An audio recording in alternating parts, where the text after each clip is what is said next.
jump into running backs. Who are you? Who are your top 5?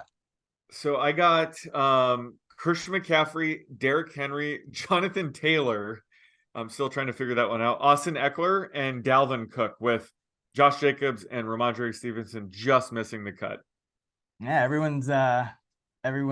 one's on bye, so Yep. And I hurt. Everyone's hurt too. right. I have Jonathan Taylor 1. Oh, Derek, there you go. All Yeah, right. I mean, he's averaging about 20, a little over 21 carries Yeah. and over 70% of the routes in the 4 games with Saturday. And that's pretty much on his season average too. So he's kind of back, into what we expected coming into the year. And that Minnesota defense, not really great. So love the volume there. Derrick Henry, number 2. And then, McCaffrey, 3. Number 4 is James Conner. And yes, there we go. number 5, Josh Jacobs. So Connor's the guy that you don't usually see in there, but he's getting pretty much like he left the. We talked about this. Oh, he's an in-game injury risk. He leaves the game and still gets a ton of usage on that Monday night game. So love Connor this week, having about 18 carries and 4 catches. Nice. 22 touches for James Conner. He's right there with Jacobs. Neck and neck for that 5th spot. And then there is a little drop off to Eckler, Kamara, Cook for me, like about a point. Who are you high on? Well, let's piggyback your James Conner love. I love him again this week. I'm not quite as high as you. He's only my RB 12, but I think his consensus is like RB 20 or something crazy.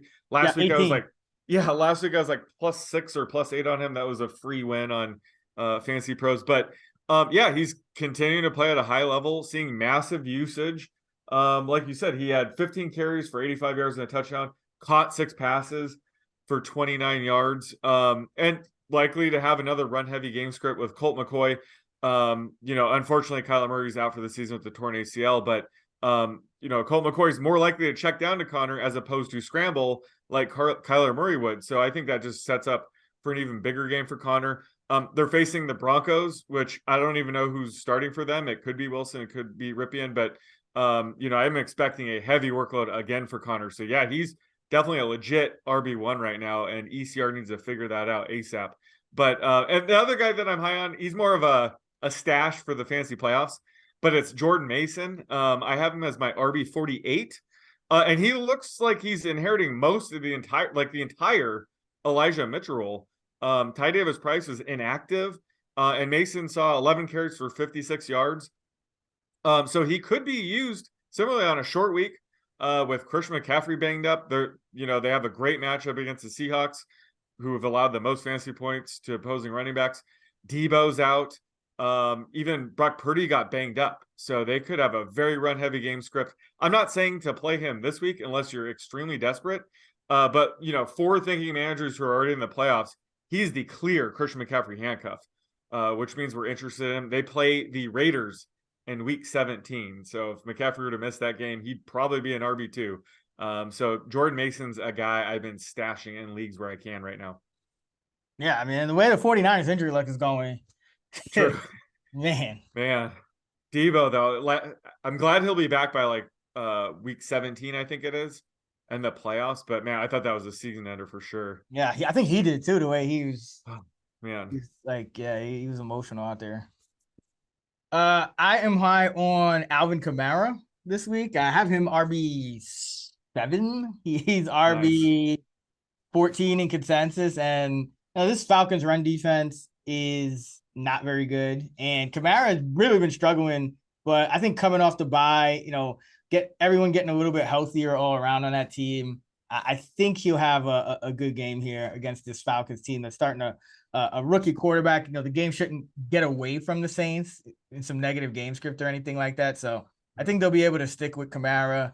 And, coming out of the bye, they got to feed him. I mean, they got to take a look at their team and be like, okay, what is wrong? We're not giving the ball to Alvin Kamara enough. And, this Falcons defense is 28th in DVOA against the run. So that's a bottom 5 run defense. If they can't get it together here, I don't know when they get it together. So like Kamara, and David Montgomery, like him as well. Yeah, he's my RB 13 against Philadelphia, and that's just a matter of still no Khalil Herbert. Darrington Evans is the number 2, but Montgomery's getting about 2/3 of that backfield workload. So like Montgomery to get about 15 carries, about 2 to 3 catches, and yeah, it's right outside the top 12 for me there. And then also like Latavius Murray this week, Boone got hurt. He looks like he's out for the year now. Yeah. You're in a winnable game against this Cardinal team now at home.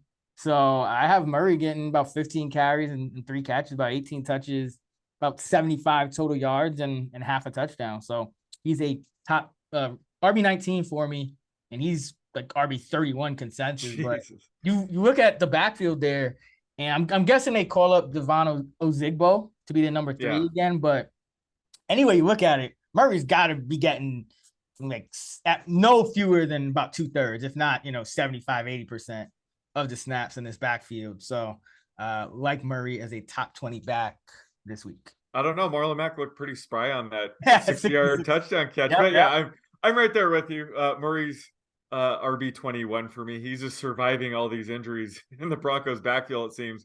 And I like your Kamara call as well. He's in my top 10, and they're going to have to feed him the ball because Mark Ingram's out for pretty much the rest of the season. So they elevated David Johnson, the ghost of David Johnson. So they are going to be forced to make Alvin Kamara a workhorse, which he already should have been.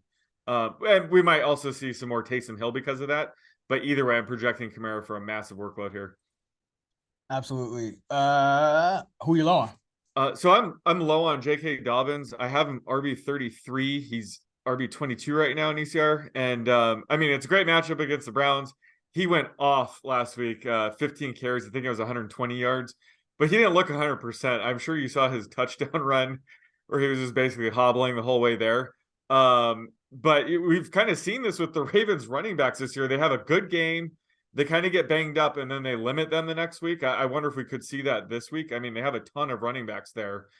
So he might not see a full workload this week. Again, this is a projection, a ranking that could change as we learn more throughout the week. But they could have Anthony Brown under center this week, which could hurt because Dobbins does need a positive game script. He's not going to give you much in the way of receptions. So he's going to have to lean on his just volume on the ground and touchdown upside. So if Anthony Brown is starting, that hurts both of those. Plus, I don't think Dobbins is 100% right now. So, he's still a, good RB3 flex play, but I mean, pump the brakes on a low end RB2 with him right now, despite having a good game last week. And I'm also low on Najee Harris right now against the Panthers. He's my RB26. The consensus is RB19, but this could just be a low volume game for the Steelers in general. The Panthers are just an extreme run heavy team. I think they ran it again like 48 times last week. So they're just going to just dominate time of possession if they can do that again here. And Najee has had 3 games in a row with a sub 45% routes run rate. Jalen Warren is, basically they're passing down back or at least eating into it enough where Harris, you just can't project him for more than 2 receptions right now. So with the Steelers having a low team total of only 18, probably going to have Mitch Trubisky under center, there's a lot of reasons to, project Harris closer to his floor this week. So he's a high-end RB3 flex, but again, no teams are on a bye this week. So I don't know why you would have him as a mid-range RB2 just based on this matchup, the situation, his usage recently. He gets a downgrade for me this week. Yeah, I'm lower than consensus. I'm at 21, but I do have him higher. I'm about 14.5 carries, 58 yards, 2.3 catches for 14. So he's just kind of chilling in there, that low end RB2 range. But, which isn't good because he was drafted in the top 10 at running back, top 5. Yep. So he's kind of just been living in this RB2 territory. Definitely a bust this year. Yeah, it's unfortunate. I am low on Ezekiel Elliott this week. I have him RB26. He's RB16 consensus. And first of all, Jacksonville's run defense is better than their pass defense. So, their run defense is 16th in DVOA. Their pass defense is 30. But Zeke is only playing about 50% of the snaps. He played 49% of the snaps against the Texans. And kind of bailed everyone out with that late touchdown, which easily could have been a passing touchdown and gone to somebody else. So, he's a little bit more touchdown dependent now that he is, Pollard's getting more usage. So I have Zeke about 10 spots lower than consensus. I'm lower on both of the Lions running backs against the Jets. The Lions just haven't been as high scoring outdoors. They're averaging, well over 30 points per game in Detroit, but outdoors they're averaging under 20 points a game. And, Swift, he didn't see as much usage as he did 2 weeks ago, but he's still seeing a little bit more usage than he had been, prior to that when he returned. So Williams is kind of getting cut into, and Justin Jackson is still being involved as well. Craig Reynolds also is designated to return. So it's just a backfield where it's pretty much at least a three-way committee. And now you're going on the road against one of the better defenses in the league in the New York Jets. They are number 6 overall and number 9 against the run. So yeah, just a tough matchup, I think, for these linebackers. So I have Williams 29 and Swift 30, whereas consensus has Williams 24 and Swift 25. So I have both of them. They're more squarely RB3s for me, whereas consensus is more, low end RB2. But yeah, I know people are just fed up with Swift, so got to be a little lower on myself included. Yeah. Where did you have Zeke ranked again? 26. Oh wow! And then where do you have Pollard? Pollard 17. Okay, I've him RB 15. I think that was the only prop I beat you with last week was the Pollard minus 5.5. Yeah. But how crazy was that? Both ended up inside my top 12. I think they were in the ECR top 12. I don't think that's ever happened where we've had 2 running backs on the same team be ranked as RB1s. I can't imagine. Yeah, that's and they both finish in the top 12, which is even crazier. But that was crazy last week. And they both hit. But right now, Pollard is clearly the better back in fantasy and real life.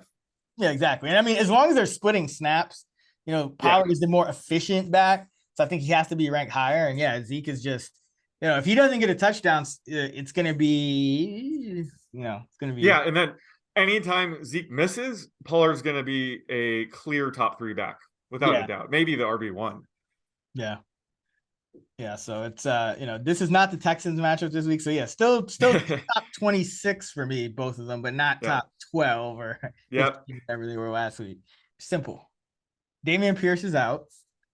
Who's going to have more half PPR points? Dare Ogunbowale or Rex Burkhead? Oh my God. People want to know. Can I go with Jared Dokes for 5-1 odds? Nope. You gotta I'm gonna lean. That is a good one because that's the only backfield I put the least amount of time in that backfield already. Burkhead's been banged up. I'll go Dare. Okay. Why not? I have Dare for now. I have Dare. I had them splitting snaps exactly evenly because I don't know either. But Dare, I have him just a little bit more efficient. So I have him RB 38 and Burkhead RB 41 right now. So I would have gone Dare to have him like 5 points. Yeah, last week he quadrupled his routes run rate. But again, I think Burkhead was banged up. But I think Dare is the way to go here. So give me Dare. That's a great prop though.